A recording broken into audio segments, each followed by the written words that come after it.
All right, West Virginia fans, another day, another camp update. A lot to get to today. This camp's been nuts. Every day, there's news about guys eligible, guys who aren't eligible, guys leaving the team, guys adding to the team. It's been a crazy camp. So, what I'm going to do is I'm going to go over some of the news that came out of today's camp, give my reaction to it, play some coaching interviews, and talk about it. So, again, if you are a Mountaineer fan and you are looking for some content, please like and subscribe to the show. With that being said, let's get into it. So let's start off today's video with just a Rich Rodriguez overview of what he talked about today at his presser. Said the quarterbacks weren't loud enough. They scrimmaged today with full pads, and he said oftentimes he couldn't even hear the quarterback's cadence. That's an easy fix, though, right? A quarterback projecting and being louder is not that big of a deal, so I'm sure they'll get that fixed. But that caused issue with the offensive line getting off the ball. It seemed like the defensive line had the edge on the offense today. He said the defense took steps today, but didn't believe the offense did.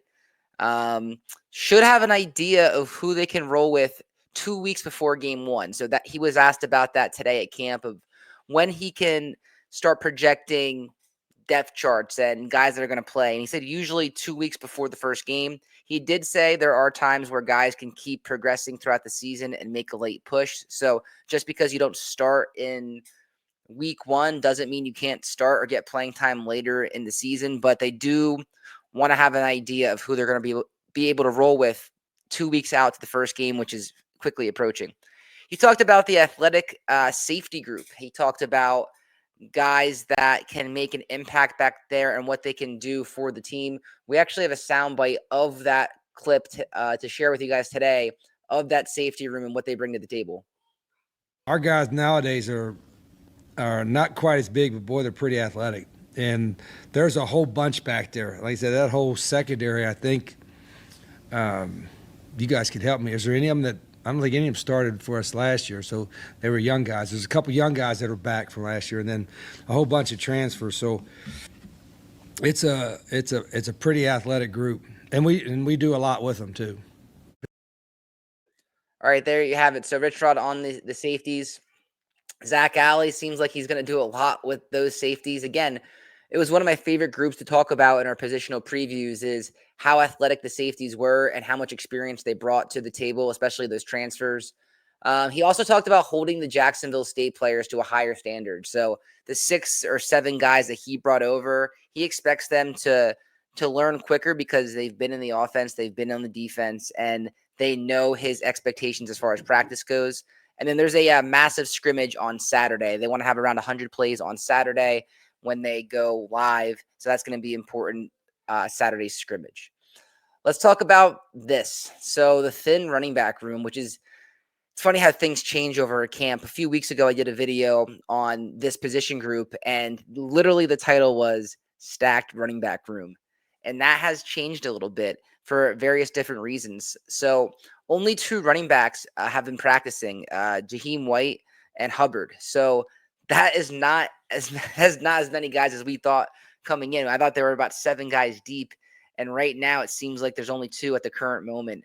One thing that was surprising was Jalen Knighton is not eligible yet. So I did not know that. I have not seen that reported anywhere. So don't know what the deal is with that. Hopefully he can get eligible soon. We've known about Ty Edwards not being eligible, and we know about his court case that's coming up. We've talked about that. So those would be tough losses, right? Jalen Knighton, I had as the 2nd or 3rd back in the depth chart, and same with Ty Edwards. I had those guys at 2 and 3. So if you lose those guys, that's a major issue. Katzer, Ash, and Bowers are banged up. I know Katzer has had a decent camp from what I heard from other people so far. So I know he's banged up. And then Bowers is a guy that runs a 4.3 40 who people are excited about at the JUCO level. So hopefully they can get him back. And they talked about more additions, and they're going to talk about Noel Devine in this clip, and we're going to talk about him next slide. But let's hear from Rich Rod himself about the running back room and what's kind of going on there. And I'm not looking for any names or specifics, but with the running backs, you say there's only 2 practicing. Yeah, they're just banged up. Yeah, well, Jaheim practicing now, Jaheim and Hubbard, and then Noel Devine is a late addition off the waiver wire. Might be joining us. So, but that we just had 2. Dior Hubbard and Jaheim are the two running backs that are probably because Clay Ash got banged up, and then Cannon got banged up, and who else was hurt? Who? Yeah, Knighton ain't eligible yet. We're on him. Ty Edwards is not eligible yet. So yeah, we're actively looking in the portal.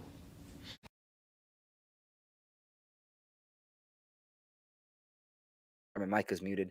It makes more sense now when they say they want to go in the portal, right? Because Ty Edwards isn't eligible, and I did not know that Knighton wasn't eligible, and I don't think many people in the media did either. So, man, it's disappointing a little bit because this was the most stacked room I thought, but things have changed. Be on the lookout for more camp updates. Hopefully, the other guys can get healthy and they can at least have 5 or 6 running backs. Let's talk about the other guy he mentioned, Noel Devine. This one was super interesting. So let's go back. So Noel Devine, if you see his interest list coming out of college, he had those offers, right? He had Jacksonville State, he had Florida Atlantic, Marshall, and then he had the Power 5, which was West Virginia. That did not happen, though. If you look at the headline there, former Mountaineer Noel Devine lashes out at WVU over his son's recruitment. So that was a big story during National Signing Day that West Virginia did not have a spot for him. They originally did, or they recruited him, and then they did not have a spot for him. That was not a good look for Neil Brown and that crew because, let's face it, Noel Devine is a West Virginia legend. He's West Virginia royalty. And if he can't find a spot for his son, it was a bad look. I get it, though. We've been recruiting pretty well at running back. But here we are, divine intervention, I guess, where he's coming to West Virginia now, or it seems to be. They're hopeful that they'll get him on the roster, and it couldn't hurt, right? If we need depth, this might be a chance for him to jump in there and possibly get some playing time, or it just adds depth to the room. So we'll take him if he comes, and what a story that would be, man, right? I mean, you have Rich Rodriguez coming back. You have Noel Devine's son on the team. You have Noel Devine coaching and Pat White coaching. That could be a story within itself. So I think that was like the biggest story coming out of camp today was Noel Devine possibly joining the West Virginia Mountaineers. Let's see what else we got.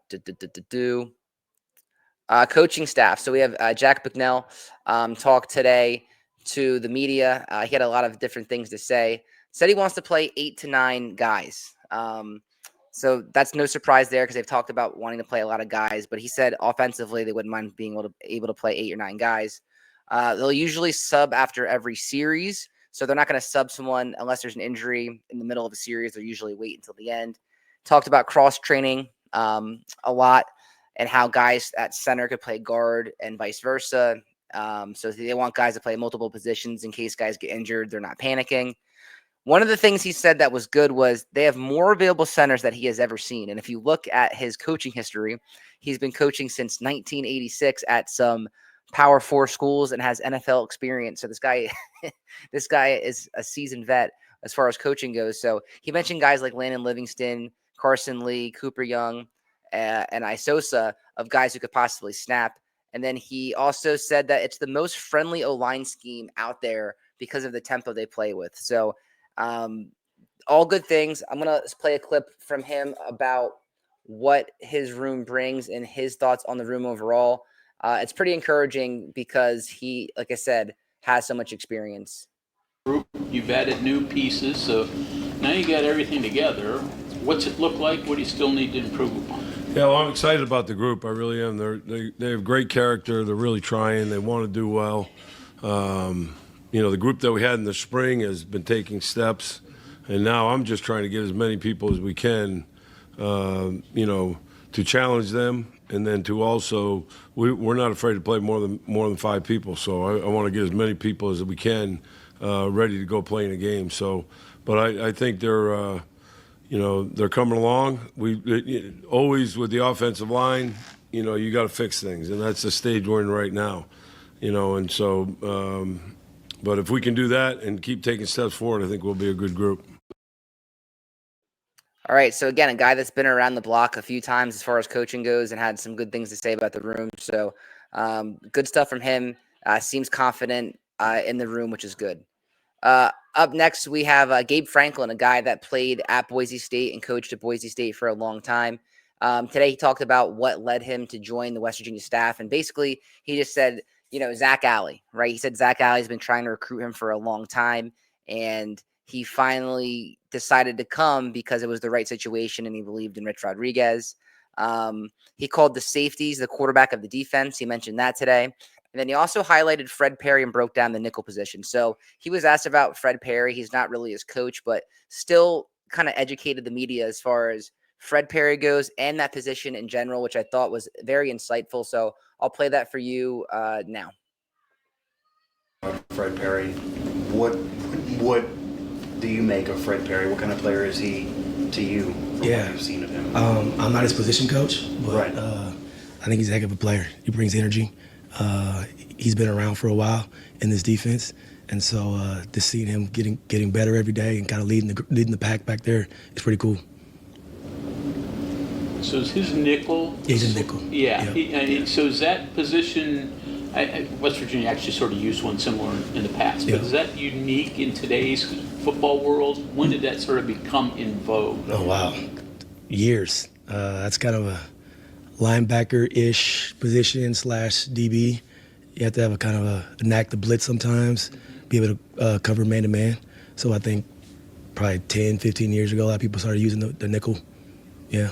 NFL guys are more like corners, but in college it's mostly like a linebacker / DB. All right, there you have it. So again, we heard from him. Really good, insightful stuff. Overall, that's kind of the camp update. A lot to bring in. Again, I think that if I'm concerned about one thing, it's definitely the running back room. But if I'm hopeful, it's that the coaches seem confident, especially the offensive line and the safeties coach and things like that. So, again, another day, another crazy day of camp. Appreciate everyone logging in. Again, if you're a West Virginia fan, please like and subscribe to the show. That's all I got. I'll talk to you guys next time.